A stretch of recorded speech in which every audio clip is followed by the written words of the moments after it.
সুদীপাকে দেখেই চিনতে পেরে সুদীপাকে নিয়েই রূপার সামনে হাজির হল সোনা। হ্যাঁ বন্ধুরা, এমনটাই দেখতে পাব আমরা অনুরাগের ছোঁয়া ধারাবাহিকের আগামী পর্বগুলোতে। সুদীপা এই প্রথমবারের মতো কলকাতা শহরে আসে মেডিকেল কলেজে ইন্টারভিউ দেওয়ার জন্য। সেখানে এসে খুব খুশি হয়ে যায়, কারণ এখান থেকেই তার স্বপ্ন পূরণ করতে পারবে। মানুষের চিকিৎসা করে মানুষের পাশে দাঁড়াতে পারবে, মানুষকে সুস্থ করে তুলতে পারবে। এসব ভেবেই খুব খুশি হয় সুদীপা। অপরদিকে দেখা যায় যে সোনা ও আরিয়ান ওই ভয়ঙ্কর ভূমিকম্পে আহত হয়েছিল ঠিকই, কিন্তু প্রাণে বেঁচে যায়। তারপরই তারা নিজেদের চিকিৎসা করানোর জন্যই বিদেশে পাড়ি জমায়। দীর্ঘ দুই বছর পর আবারও নিজের চেনা শহরে ফিরে আসে সোনা। নিজের নারী টানে আর দূরে থাকতে পারে না।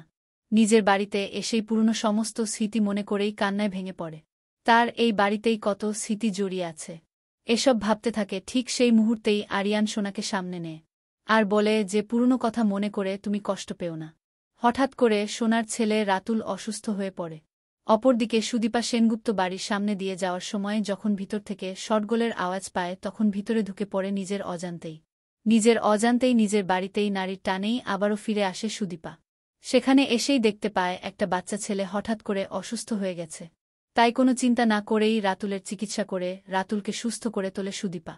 সোনা যখন দেখতে পায় তার মায়ের মতোই একটা মেয়ে তার সামনেই দাঁড়িয়ে তার ছেলের চিকিৎসা করে তাকে সুস্থ করে তুলেছে, তখনই সুদীপার নাম জিজ্ঞেস করলে সুদীপা যখন নিজের নাম বলে তখনই সোনা চমকে যায়। তখনই সোনা বুঝতে পারে এটাই হলো রূপার মেয়ে সুদীপা। তাই রূপাকে দেখানোর জন্য রূপার সাথে দেখা করানোর জন্যই সুদীপাকে নিয়ে বেরিয়ে যায় সেই গ্রামের আশ্রমের উদ্দেশ্যে। অপরদিকে রূপাকে দেখানো হয় রূপা সেই গ্রামের আশ্রমে বাচ্চাদের সাথে সময় কাটাতে থাকে। ঠিক সেই মুহূর্তেই সুদীপাকে নিয়েই গ্রামের আশ্রমে রূপার মুখোমুখি হয় সোনা।